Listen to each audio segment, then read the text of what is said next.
My name's Adrian Cole, and for most of my life, I thought silence meant failure. You grow up thinking the loudest wins, the ones who get noticed, praised, celebrated. That was my brother, Nate. He had this way of walking into a room and becoming the center of it without even trying. Teachers adored him. My parents hung his certificates on the living room wall, perfectly framed. Mine stayed in a drawer. Not out of malice, just absence. Like they forgot I existed in that way. I wasn't bad at anything, I just wasn't remarkable. And when you grow up next to someone who shines that bright, you start believing maybe you were made to reflect light, not cast it. So I learned to take up less space, to laugh when I wasn't amused, to agree when I didn't mean it. I became the kind of person people liked. Mom was with Nate at a soccer tournament. That was the first time I realized something. Sometimes the people you most want to notice you are the least capable of seeing you. Years later, not much changed. I was 28, sitting in a cafe downtown. Same quiet energy, same feeling of being halfway through life, but not really living it. I was working as a graphic designer for a mid-size marketing firm. One of those places that talked about creative synergy, but operated like a conveyor belt. You come up with an idea, your manager tweaks a comma, and suddenly it's his. You do the work. They take the credit. The week of my birthday, I got an email from HR reminding me to fill out some forms. That was the only message I got that day. No calls from family, no texts from Nate, just HR. I sat there stirring my coffee, watching the ice melt, thinking, so this is it? All the striving, the people-pleasing, the late nights trying to be seen, and still invisible. That night I walked home slower than usual. There was no plan in my head, just this dull ache sitting somewhere behind my ribs. You know that kind of exhaustion that isn't physical. The one that feels like your soul's been holding its breath too long. By the time I reached my apartment, I knew I couldn't keep doing it. Not like this. So I quit. No grand announcement. No take this job and shove it moment. Just a simple email. Thank you for the opportunity. I've decided to move on. That was it. The first month was rough. I had some savings, but not much. My apartment was small, tiny, really, but it had a window that faced east. Every morning sunlight poured through like it was trying to convince me there was still something worth waking up for. I started freelancing.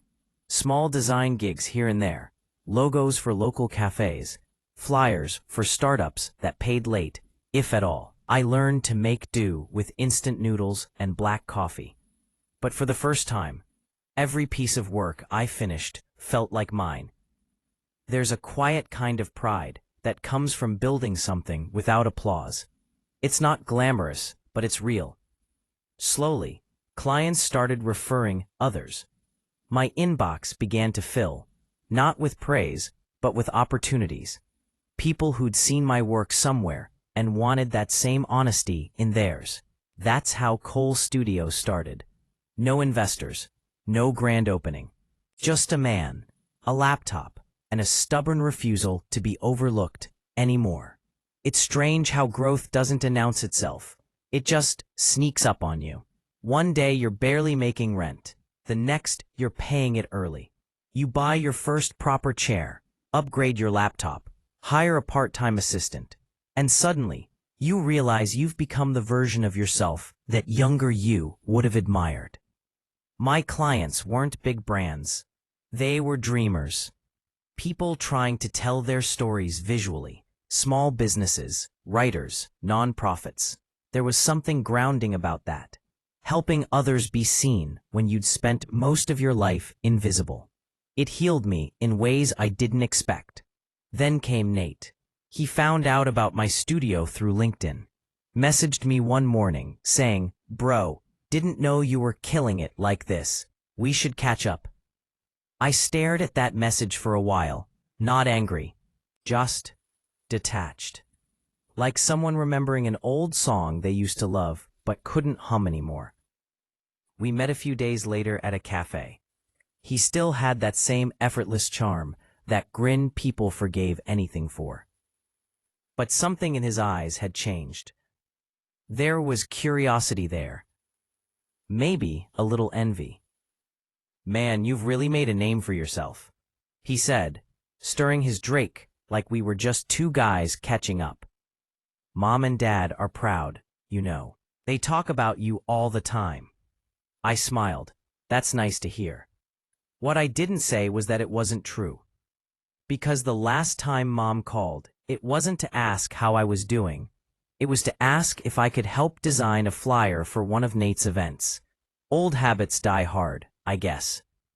Still, I wasn't bitter. Not anymore. I'd spent years waiting for that recognition, thinking maybe if I achieved enough, they'd finally see me. But that day, sitting across from my brother, I realized I didn't need them to. I'd already seen myself. That's the thing about validation. It's addictive. But once you stop needing it, you get this strange kind of peace. The kind that feels like standing in your own sunlight for the first time. A few months later, I got invited to speak at a small creative conference. Nothing fancy, 40 people in a co-working space. The topic was finding your voice through design. Funny, right? The guy who spent half his life invisible, now teaching others how to be seen. I was nervous, of course. I spent the night before pacing around my apartment, rehearsing lines, second-guessing myself. But when I stepped up to speak, something shifted. I looked at the faces in the crowd. Young designers, freelancers, people chasing something that didn't quite have a name yet. And suddenly, I wasn't scared. Because I knew exactly what they felt. Halfway through, I said, if no one claps for you, clap anyway. Because sometimes the silence isn't rejection. It's space being made for your own voice. Afterward, people came up to shake my hand, to say thank you, to share their own stories. One girl said, "I almost quit last year. Hearing you made me want to try again." That hit me harder than I expected. Not because it was praise, but because it felt full circle. For the first time, I didn't need my family's applause. I'd found my audience. A week later, my mom called. She said the family wanted to get together for dinner.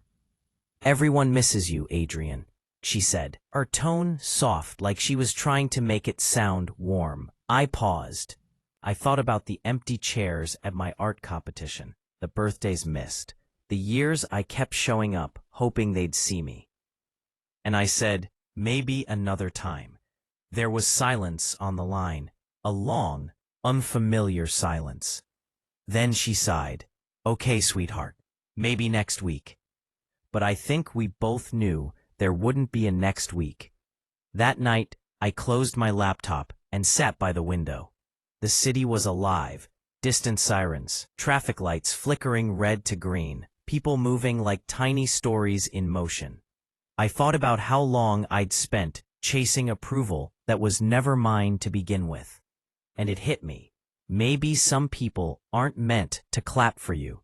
Maybe their role in your story is simply to make you realize you don't need the noise to keep going. I smiled to myself, small and quiet. Peace doesn't always come with closure. Sometimes it just arrives, unannounced, when you finally stop trying to prove you belong. By the time the clock hit midnight, my phone buzzed with a new message. Another client inquiry. Not family, not validation, just work, purpose. And for once, that was enough. Because I wasn't the boy waiting in the crowd anymore. I was the man on the stage, standing, speaking, unbothered by who clapped or didn't. The applause would come when it came, but even if it didn't, I'd already heard the only sound that mattered. My own voice. Success changes people, not because money rewires your brain or fame corrupts your soul. It's quieter than that. It changes how people look at you, how they speak to you, how they suddenly remember your number. When Cole's studio started gaining attention, the kind that trends on social feeds and gets mentioned in podcasts, I started seeing familiar names pop up again. Old classmates, ex-colleagues, even my father. Everyone had something kind to say now. Proud of you, son.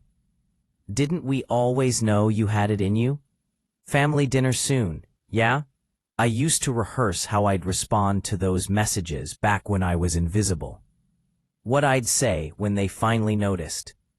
But when it actually happened, I didn't feel anything. Just a detached amusement, like watching a scene in a film I'd already outgrown. The first time my dad called, he was warm. Too warm. The kind of warmth people use when they want something. Adrian, I've been following what you're doing, he said. It's impressive. Your mom and I were just talking about how talented you always were. Always? I asked, leaning back in my chair. He chuckled awkwardly. Well, you know how life gets. I might have been busy, but I was always proud. I could have told him about all the times I looked up from the crowd, searching for him. I could have said, where were you when I needed to hear that? But I didn't. Because sometimes silence is its own revenge. Instead, I said, glad to hear that, Dad. What made you call? There was a pause, long enough to confirm what I already knew. Well, he started, your brother's launching his new agency next month. He's been struggling with branding and thought maybe you two could collaborate. It'd mean a lot to the family. There it was, the real reason, not pride, not reconciliation. Business. I smiled faintly, though he couldn't see it. Tell him to reach out. I'll see what I can do. Nate called that same night. Hey man, he said, his tone rehearsed casual. Heard Dad talk to you. I've got this new project. High-profile clients, real potential.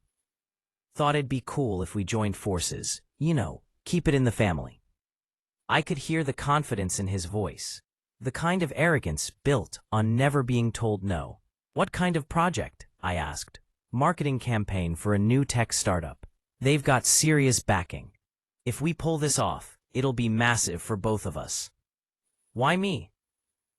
He laughed. Come on, man. You're killing it. Your name carries weight now.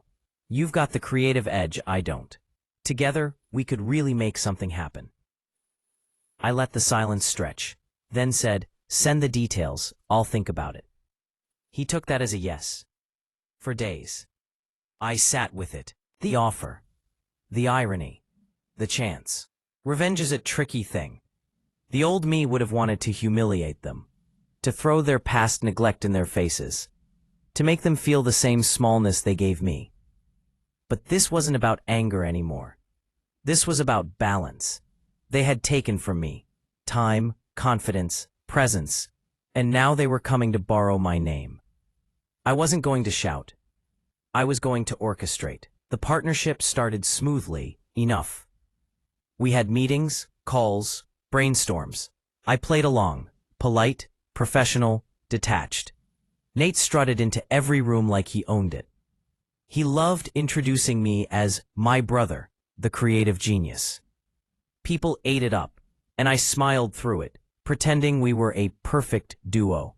But behind the scenes, I was setting things in motion. I started documenting everything.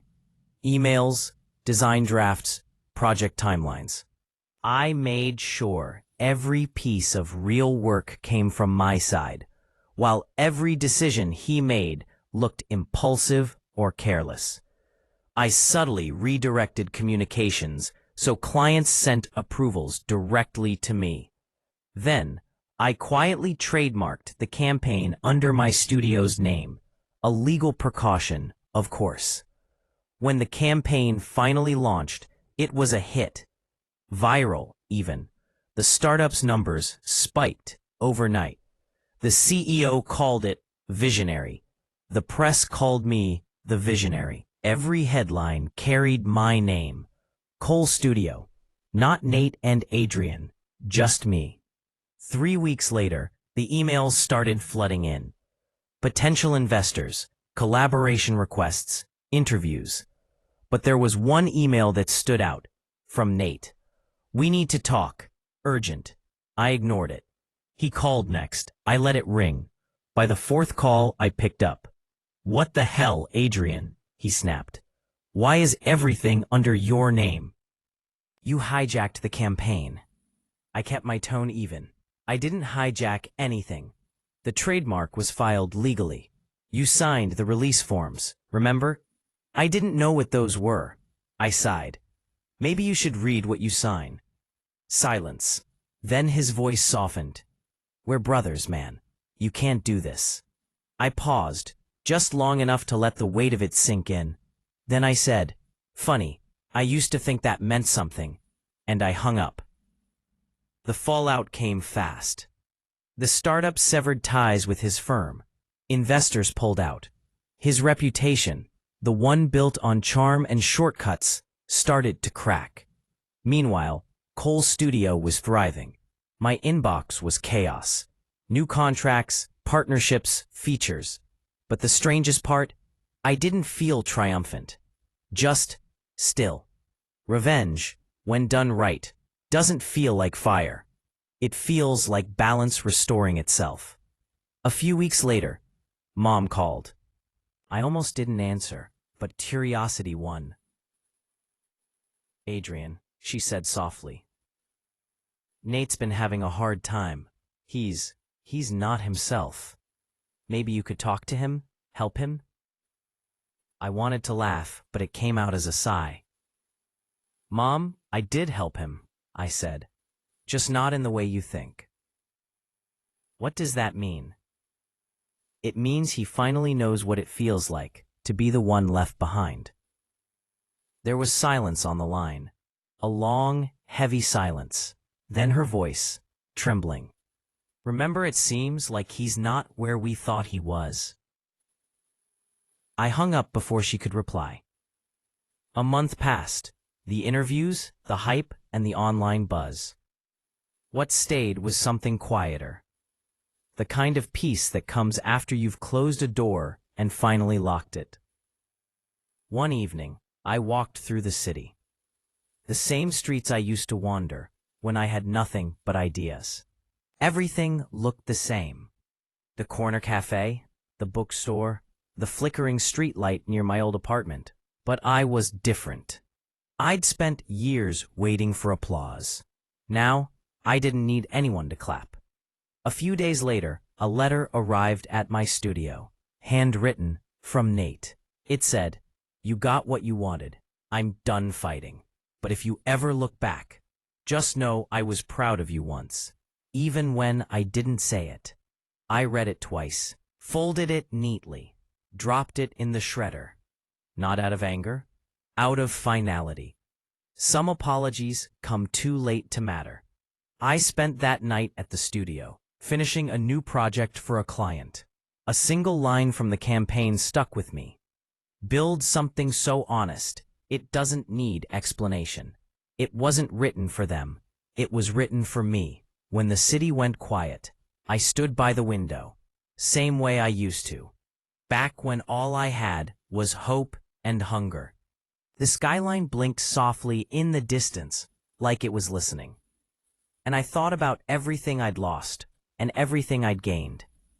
Forgiveness wasn't part of it. Neither was bitterness. Just balance. Revenge doesn't always wear armor or draw blood. Sometimes it's just living in the peace they never thought you'd find. I didn't need to ruin them. I just needed them to see me the way I'd always seen them, and when they finally did, that was enough. The next morning I updated my website banner. One simple tagline: "For those who build in silence." And beneath it, a small note, invisible to most but clear to me: dedicated to the ones who didn't clap.